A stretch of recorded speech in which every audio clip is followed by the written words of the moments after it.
Abahlali kwingingqi yaseSakhile kufutshane nase-ePampierstad kwiphondo loMntla Koloni bathi ibalulekile into yokuba abezopolitiko bazibone iimeko abaphila phantsi kwazo. uMongameli Cyril Ramaphosa undwendwele lengingqi namhlanje. Umaspala walengingqi ngomnye woomasipala abatsala nzima ukunikezela ngeenkonzo eluntwini.Kwagxothwa usodolophu kunye nosomlomo kulo masipala. Olutyelelo likamongameli luza kanye ngaphambi kokuba enze intetho yakhe ngomgqibelo engumhlahla-ndlela umbutho we-ANC nebizwa ngokuba yi-January 8th statement.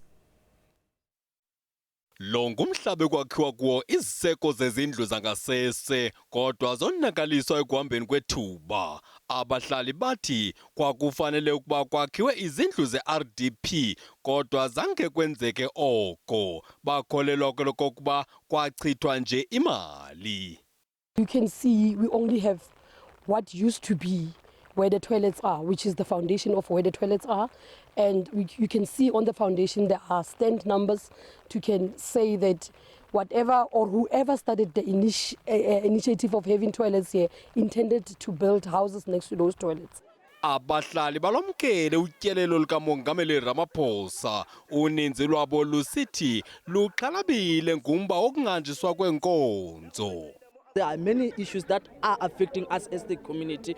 They are like police services. We are not getting enough from the police. The police are not responding to us. If you call them and say, there is a person with a gun here, they will come tomorrow. About a job opportunities. You don't get a job. uMongameli Ramaphosa uye wathetha nabahlali ngethuba ehamba kule ngingqi engena nokungena kweminye imizi. Uthi onke amasebe karhulumente mawasebenzisane ukuze uluntu lufumane iinkonzo. uMongameli uthi owona mcelimngeni abajongene nawo yintswelangqesho.